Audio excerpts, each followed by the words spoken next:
Hello and welcome back to Drawing with Mrs. Mills. I hope you're having a fantastic day today, and we are ready to jump into drawing the face in a 3/4 profile, or 3/4 turn, not really profile. So first of all, how can you know if the face is 3/4 turn? Well, you'll know because the central line will be not straight on like this, but it will be moved over to the side. I'm going to draw it on here. Now remember, we're talking about a line as if it was right there in the middle of the face, not where the center is based on the sides. But if I had literally a line drawn on the middle of my face, where would it go when I turn into profile? And today we're going to use this wonderful photo of me that I took this morning. And as you can see, when I put that center line in, there's a lot less to this side of the face than there is to this side of the face, because more of this is facing me and more of this side is turned away. And you think about it, if that face kept turning that way, we would go into a pure profile and that eye would disappear completely. So when you go to draw your face, I'm going to put in some marks for the top and bottom, the hairline. Of course, my hair was a little puffy that day. And I'm going to put in that line. And really, it's a bit more of a curve than it was when we did a straight on. So let's see, here's the bottom of the nose. Here's between the eyes. My thirds, my forehead is a little higher than thirds, and that could be a little bit of a warp from the camera, or my head could be tilted a little bit. But I'm going to go ahead and put in, there are my thirds with a little more extra for the forehead. Of course, no floating heads.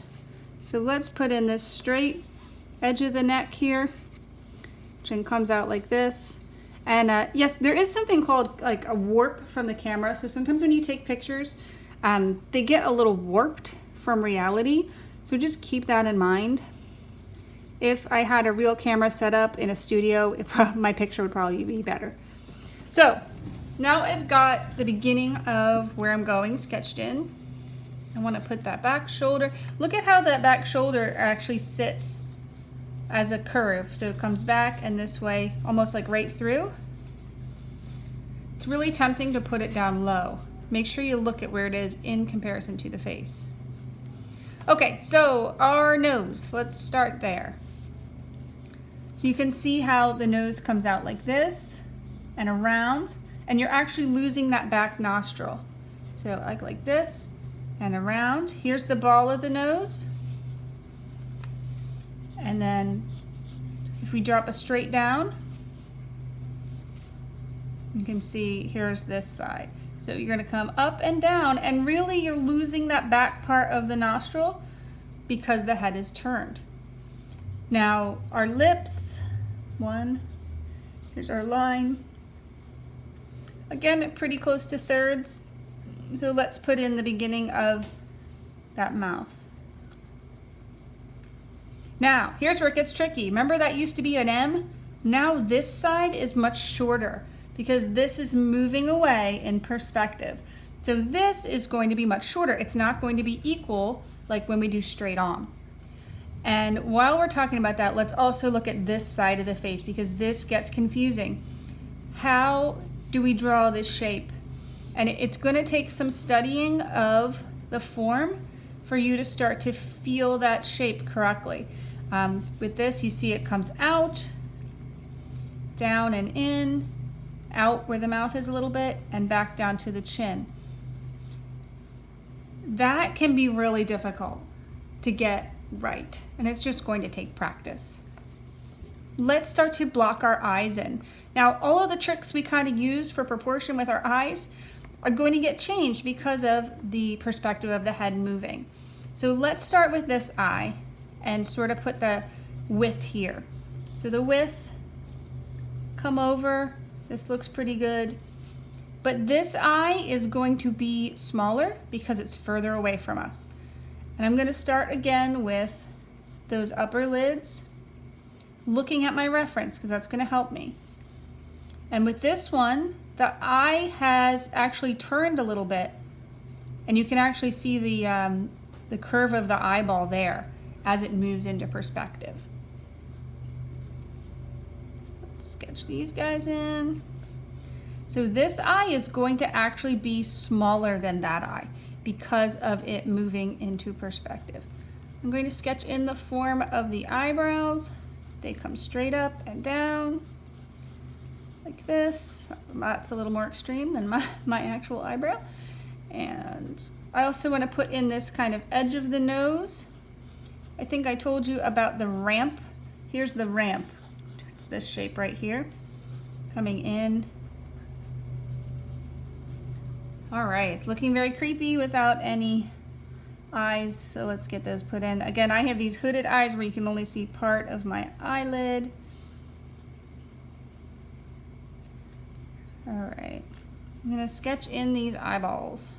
Now also look at how this eye is turned in here, and so they're actually different. They are not the same as when you look in a straight view.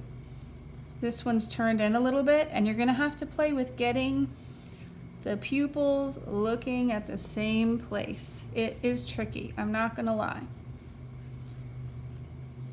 You can see how my eyelid folds in there and the eyelashes come out, and then this form bumps out, down, and out, and then up to the forehead.